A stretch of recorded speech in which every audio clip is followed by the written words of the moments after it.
morning, good afternoon, good evening, everyone, and welcome to our second episode of Psychosocial Aspects of Thalassemia and Patients' Quality of Life.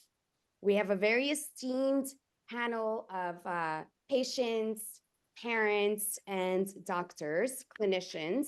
So I will introduce them and they will take a few minutes to tell us a little bit about themselves. I am your host, Maria Hadjidimitriou, a thalassemia patient and board of directors for the Thalassemia International Federation. For our next topic, which is adherence to treatment and psychological well-being. So Dr. Viania, thank you for transitioning this so smoothly into our next topic. But if anyone wanted to add anything to what Dr. Viania said, and then we could smoothly go into adherence to treatment and psychological well-being. Beautiful. The comments you've made really moved me, and they affirm what clients I see report, what research says. Same with going back to Saswan and Ward and Ahmed and Pham. When you talked about specific lived experiences, they echo the need around the world. While we are different, we are alike in humanistic needs, including the need to freedom. Maria, you've mentioned that too, having that freedom to be heard by healthcare providers, be heard by family members, have a voice, be able to have that courage to stand up. And when we have fellow travelers, that fear can be minimized a bit. On the other hand, when we look at what matters to psychological well-being, those are the elements that are essential. When, to me, that's additional unnecessary trauma to be told by physicians as if we were unable to know our own body, that's dehumanizing. So to me, the more we can also focus on helping doctors become aware of what's conducive to healing. And it gives me hope that in United States, in Germany, there is a medical school where all the doctors in training are required to learn how to listen to understand. And they bring in psychologists and counselors. Some of them have specialty in what we call MI, motivational interviewing, which has very positive outcomes in helping patients, clients really, address natural ambivalence that comes to our life. So we evoke in people desire to change. And it's by listening, by conveying empathy, by noting the strengths. Saswan, when you talked as a mom, I could take at least 5 adjectives and describe your tenacity, your courage, your dedication to your family. Yet if healthcare providers or even family members do not have the desire to learn how to connect, healing is not going to occur. So to me, the psychological well-being is the spine of physical wellness. This should be mandatory in every protocol for medical degrees. Is listening. Yes. For sure. Yes. In America, doctors become these godlike figures. Yeah. And they look at us sometimes and like we're the little diseased patients. And this same doctor said to another patient, and I just found out a few days ago when I spoke to her, he wanted to keep her on a low hemoglobin as well. And she said, but I work. And he said, work is a luxury. Oh, wow. And she what said, kind of universe does he live in? And she said, my work pays for your salary. Exactly.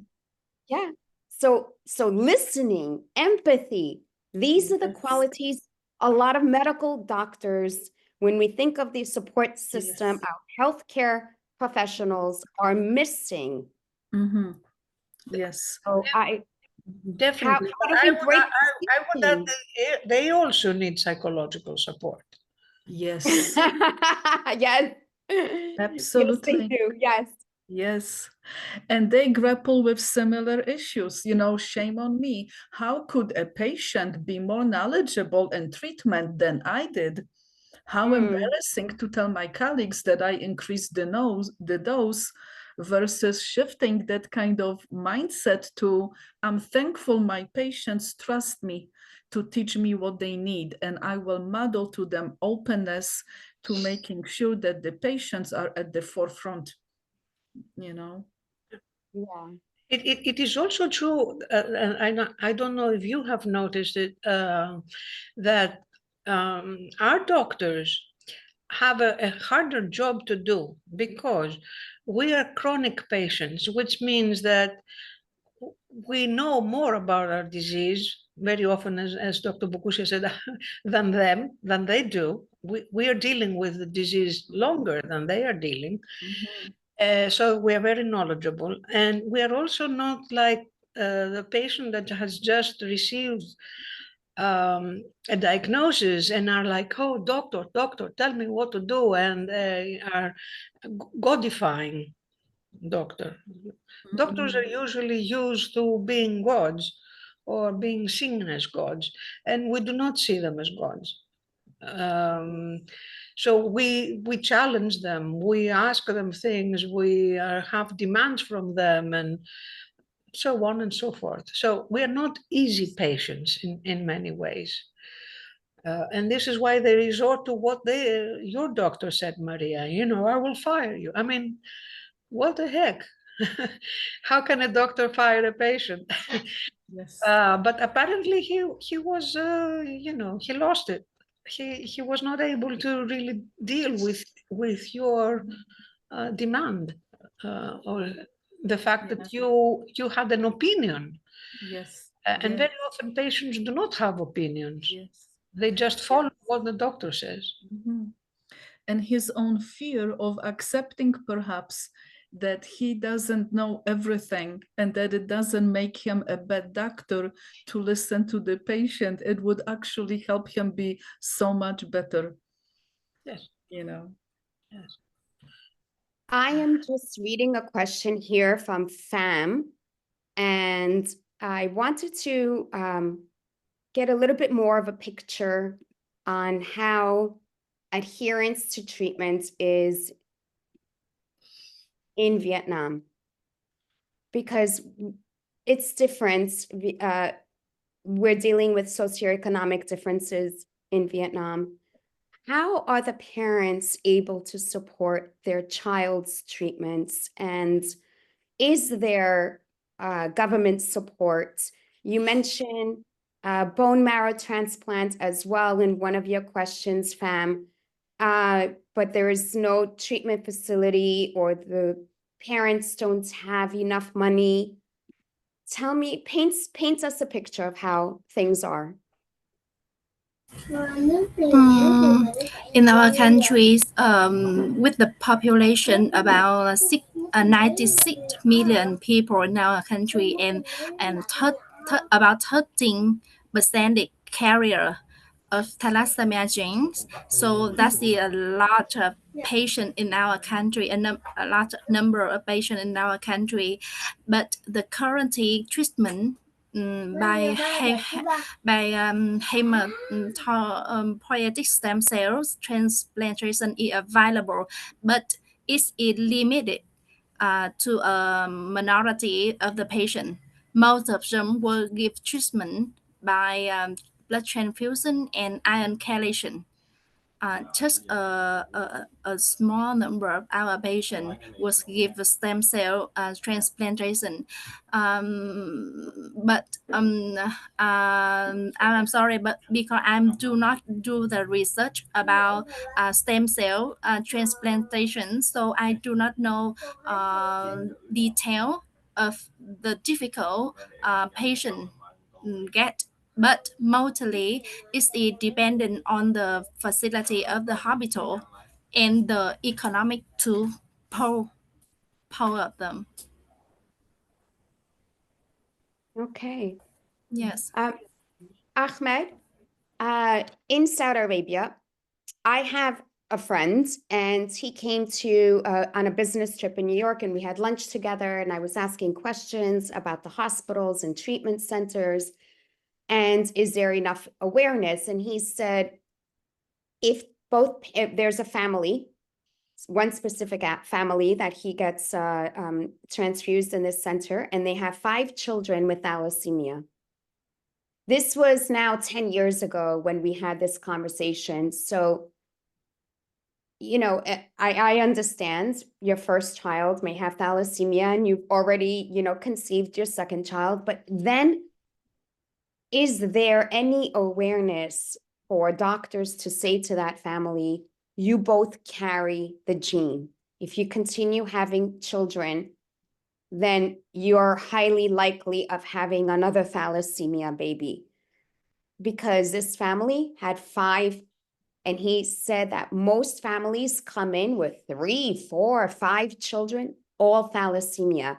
Has that awareness been raised enough to say, hey, no more children? Unfortunately, there is something that we do. It's necessary for every marriage to be done, which is a perimarital test. Every marriage should be, for it to be completed and approved, the couple need to do the perimarital test. But unfortunately, the government cannot refuse the marriage if the result came out positive. I remember from a seminar done 3 years ago, a statistic was shown to be 40% of 2,000 couples. They were told they are positive for thalassemia carriers, and they may have patient thalassemia, and they continued the marriage. They knew that they have the risk of developing disease, but they continue. There is various reasons for this cause. Maybe because we have a very religious population, so maybe they say it's God's will, or lack of education. They don't know the disease, whether it will impact the patient, how, in what way. But unfortunately, is that there is very high awareness, and people just don't do it. Yeah. I have an ethical dilemma there that comes to mind when we think about children, especially in my case, getting closer to a time of my life where I would like to have my child at some point. It comes to question, as in, if you have a family with, I don't know, let's assume 2 thalassemia patients, and they want to get a 3rd child, at what point do we tell them, no, you can't get a child anymore? What is it better not to have a thalassemia child, or is it better to have a child? You know what I mean? Yeah, I get it. You're right. It's like an ethical power balance, right? And right now, thalassemia is very different. 2024, very different than having thalassemia in your 70s, right? Thalassemia in the 70s, I remember a hospital was my second home. High fevers, I would stay in there 2 or 3 weeks. I had organ failures. But now I see the thalassemia children in America. They're playing football, they're playing soccer, they're playing hockey.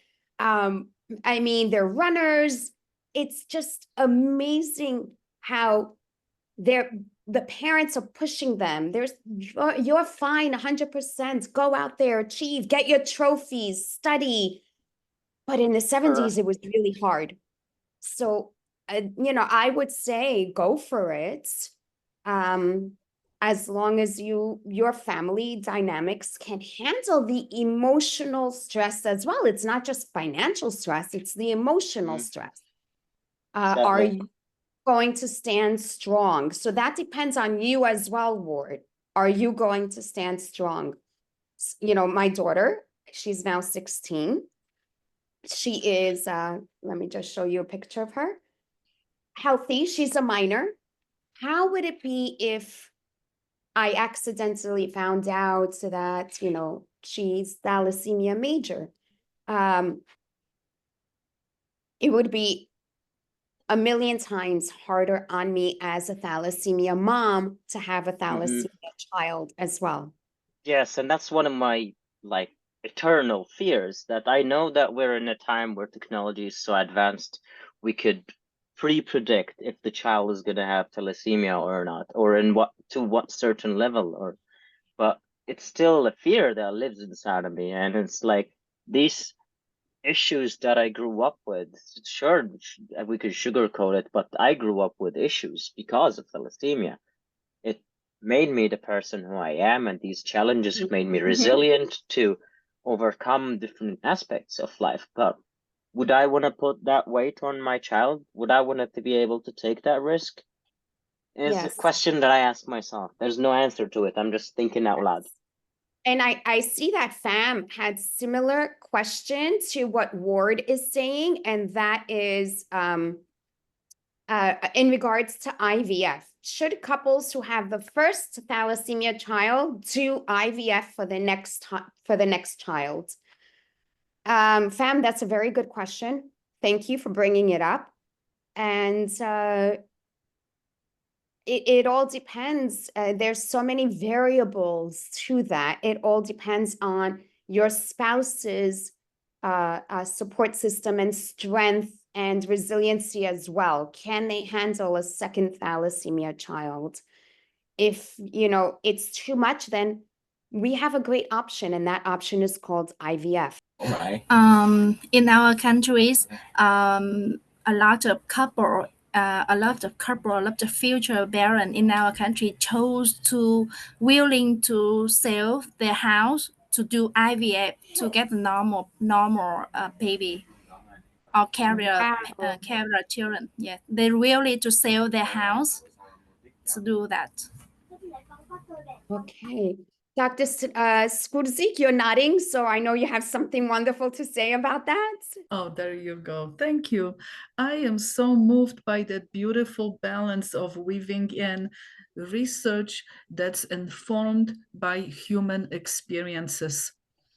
And that's what still gives me hope, because as we're shifting to those natural existential needs around, what would it look like if I'm going to be a partner, a wife, a husband, a potential father, a parent, without being blind to potential challenges, and yet without allowing those challenges to restrict our life even more. And to me, that takes courage in itself. And I'm a mother of two. It's a work in progress. Just when I feel like I got that balance of giving them space, then they grow older, and they need different space. And I'm like, are you kidding me? And then I'm like, Bogusha, get over it. It's about that fine balance. And I got reminded of one of my favorite poems, Kali Gibran. And he has a beautiful poem, many poems on love. And in one of them, he starts with, God is not in your heart. You are in the heart of God. You are in the heart of God. And what a difference that can make when we allow each other and people whom we strive to support, including physicians, as a reminder. Remember, God already lives within your patient. So you don't fire that kind of energy and force. You gotta honor that with dignity and that balance, because Kali Gibran in another poem also says, give your hearts and stand together, but not too near, for the oak tree and the cypress do not grow in each other's shadow. And to me, that's at the heart of our discussions here. How do we have freedom to be able to be honest and say, this is what my body needs, and I need that freedom, while I also need support. Beautiful. Khalil Gibran is one of my favorite writers. We should all be reading his books because his writings allow us to look within. Yes. You know something, Khalil Gibran is an Arabic author, and he's from Lebanon and he lives in United States, so he's amazing. And I'm so happy that you come, doctor, with a few of his wisdom words. And to me, that's the beauty of tapping into cultural wisdom and healing practices. And maybe the more we could keep finding ways, despite restrictions. In United States, we have a bit of a wave of restriction of what we're allowed to even teach, which is... So every time I read something to Khalil Gibran, so it makes me listen to my heart, listen more to my soul. So when he came to America, he settled in Lower Manhattan with other Lebanese families, Syrian families, and this part of Lower Manhattan was the printing district. And it was such a wealthy district, all Lebanese and Syrians, that we now dedicated a plaque to Khalil Gibran for bringing this area of Manhattan alive. Wow. And we have it in one of the little parks in Lower Manhattan. So we can never forget about what he has contributed to society. Absolutely. And it reminds me of what, Evgenia, I heard you say when in your research, you noted some potential turning points. I see those as turning points, moments when families can come together, or they could fall apart even more, not because they're deficient. The issue is the disease, the condition. And if we address the issue without shaming people, then to echo practice that's informed by research while keeping our heart in it can continue to make a difference, because the wisdom of Khalil Gibran, from my perspective, goes straight to your heart, like you've said, Saswan. And we have Salsan, I'm sorry, yes. And we have preponderance of research over 70 years that keep describing around the world unifying factors that are conducive to positive outcomes in helping professions. And one of those clusters is learning how to care for people, listen to them with empathy. And the second factor was note intentionally the strengths that people have and magnify them. If we do that, that already contributes to 70% of positive counseling outcomes. And recent research shows that physicians who are able to engage in professional relationships that tap into the patient's strengths, that convey compassion. Compassion is the highest predictor of patients sticking out to the regimen, as long as it's done with having the voice. And to me, each one of you emulates that, and that's very moving, Thank you. Thank you, Dr. Swazik. So any last minute thought before we close? Yeah, I just want to add something which is coupled to your trust to your heart. So at the most darkness moment in my life, when Wardan Jude was in Turkey and I was in Sweden, and I was trying to bring them here to Sweden. So that was the hardest time in my life. So I was almost hopeless, and the thing that make me survive and fight more and more and stand up and make the world listen to me, that's my heart. I believe in my heart. I believe in my heart as a mother, and that's the thing that make me survive until now.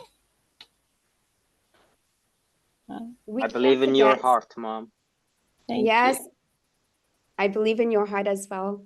That's beautiful. Yeah. Yes.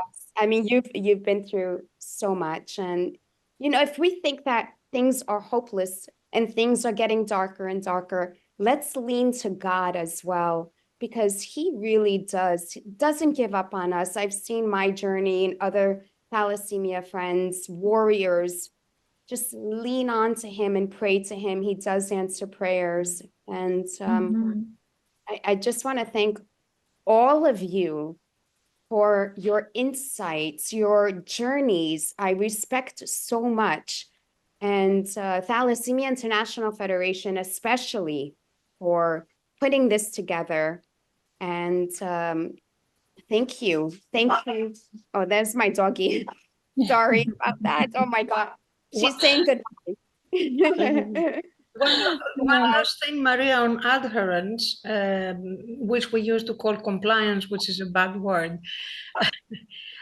But I would like to on my Yes. side by saying that whether we comply with whatever we need to do, in my mind at least, is connected with meaning, and whether we have a meaning in our life, something that we really want to fight for, that gives us exactly the strength and the courage to undergo all necessary pain, no matter what that pain is, in different circumstances. I'm sure that enduring war is even worse than enduring thalassemia. So I will end with what Nietzsche used to say: he who has a why can bear any how. Yes. And for me, this is Yes. a very important way of understanding adherence to treatment. We cannot hear you, Maria. I muted it because my dog was barking. So Dr. Viania, you brought something really good. It's like words are very important. We used to call it compliance. Now we call it adherence. So we have to choose wisely our words moving forward in life. Yes. And, but we can't give up on ourselves. If we feel at that point, we have to remember our why. So Yes. we're here for a reason. We have to find that why. So thank you, everyone, and for being part of this. And Thalassemia International Federation, thank you so much for putting this together. We have a third episode that's going to come up. So to our audience that's listening, yes, woo-hoo! And Thalassemia International Federation, it really has a full speed button on to bring these podcasts and webinars to life, to connect our community together and go through this journey with as much intelligence, as much knowledge, and as much empathy as possible. So thank you, everyone. It's been an honor to be the host Thank you today. so much. Thank you. Thanks all. Thank you.